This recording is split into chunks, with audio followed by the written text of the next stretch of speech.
ការបង្ហាញអត្ថបទ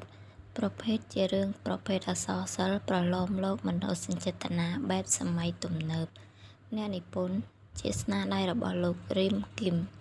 កាលកំណត់តែងនៅក្នុងឆ្នាំ 1938 នាសម័យអាណានិគមនិយមបារាំង សង្ខេបរឿង លោកស៊ូនជាចៅហ្វាយស្រុកក្រុងសិរីសោភ័ណ្ឌ អ្នកស្រុកបានដឹងគ្រប់គ្នាថាលោកមានទំនាក់ទំនងស្នេហារួមរយៈជាមួយនាងសូរិយាដែលជាក្មេងកំព្រារហូតដល់មានផ្ទៃពោះ ក្រោយមកលោកត្រូវរាជការផ្លាស់ការងារមកនៅភ្នំពេញ លោកមិនបានយកនាងសូរិយាទៅជាមួយទេ ព្រោះនៅភ្នំពេញលោកមានគូដណ្ដឹងដែលម្ដាយលោកបានរៀបចំរួចហើយ តែមុននឹងចាកចេញទៅលោកបាន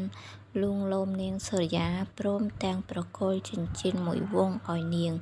ដោយសន្យាថានឹងវិលត្រឡប់មកវិញ រំលងប៉ុន្មានខែនាងសូរិយាបានឆ្លងទន្លេ បានកូនប្រុសមួយដោយដាក់ឈ្មោះសុផាត ម្ដាយកូនពីរនាក់រស់នៅយ៉ាងកំសត់ ដោយទន្ទឹងរង់ចាំលោកស៊ូនជាស្វាមីត្រឡប់មកវិញ ដឹងថាលោកស៊ូនមានប្រពន្ធថ្មីនាងក៏ចាប់ផ្ដើមឈឺរហូតដល់ស្លាប់ ហើយកូននាងត្រូវបានយកទៅដាក់ក្នុងវត្ត ពេលអាយុបាន 8 ឆ្នាំ លុះដល់អាយុបាន 17 ឆ្នាំ កុមារបានចាកចេញពីស្រុកទៅភ្នំពេញ ដើម្បីស្វែងរកឪពុកបង្កើតរបស់ខ្លួន ដោយយកចិញ្ចៀនរបស់ឪពុកដែលបន្សល់ទៅជាមួយ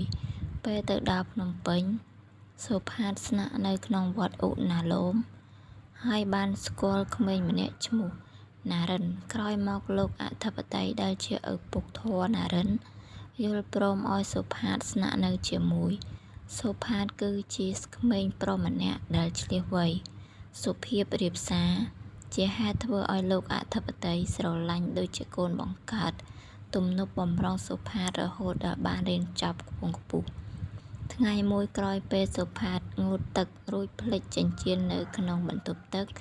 នាងម៉ាន់យ៉ានចូលទៅដល់បន្ទប់ទឹកក៏ប្រទះឃើញចិញ្ចៀននោះ ហើយក៏ប្រគល់ឲ្យលោកធិបតី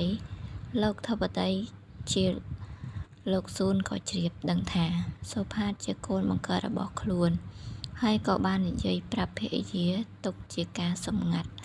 សុផាតនិងនាងម៉ាន់យ៉ានបានលួចស្រឡាញ់នៅគ្នាទៅវិញទៅមក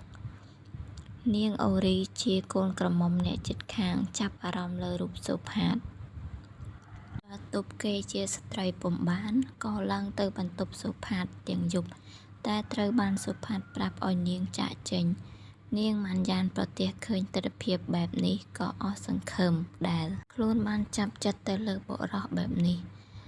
នាងគេចវេះខ្លួនចេញពីសុផាតជាដរាប ហើយសុផាតក៏នឹកក្នុងចិត្តថា គេប្រហែលជាធ្វើឲ្យនាងទាស់ចិត្ត ហើយក៏សម្រេចចិត្តចាកចេញពីផ្ទះនោះ ក្រោយពេលគ្រួសារលោកអធិបតីដឹងថាសុផាតបានចាកចេញពីផ្ទះ លោកក៏បានចេញបញ្ជាឲ្យគេតាមរក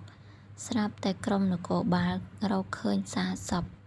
មួយស្មានថាជាសុផាត ធ្វើឲ្យក្រុមគ្រួសារលោកអធិបតីកើតទុក្ខជាក្រៃលែង នាងម៉ាន់យ៉ានបានដេកយំរាល់យប់ដោយមិនអស់អាល័យពីសុផាត ចំណែកឯសុផាតវិញបានទៅរស់នៅជាមួយមេស្រុកសុក ហើយប្ដូរឈ្មោះខ្លួនទៅជាផនស៊ី រំលងយូរមកមានកូនអ្នកមានម្នាក់ឈ្មោះសំណាង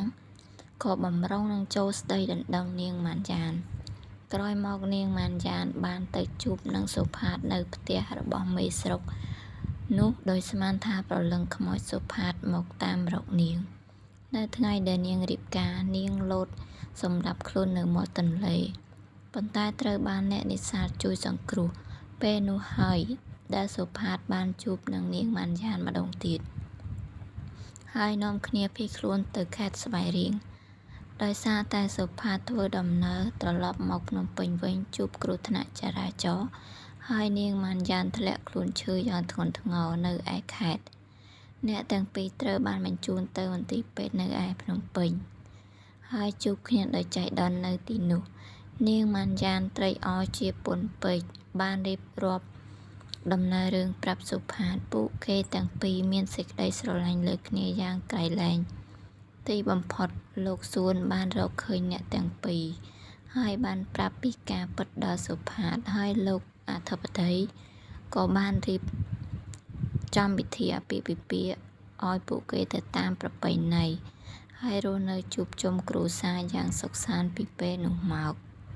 កំណត់បញ្ហានៃរឿងការមានស្នេហាមិនទាន់រៀបការរហូតដល់មានកូនការមិនគោរពពីសន្យារបស់លោកសួនចំពោះនាងសូរិយា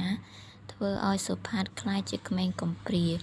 ការយល់ច្រឡំរបស់សុផាតនិងនាងម៉ានយ៉ានតម្លៃអប់រំនៃរឿងត្រូវចេះគោរពពាក្យសន្យាត្រូវមានសេចក្តីក្លាហាន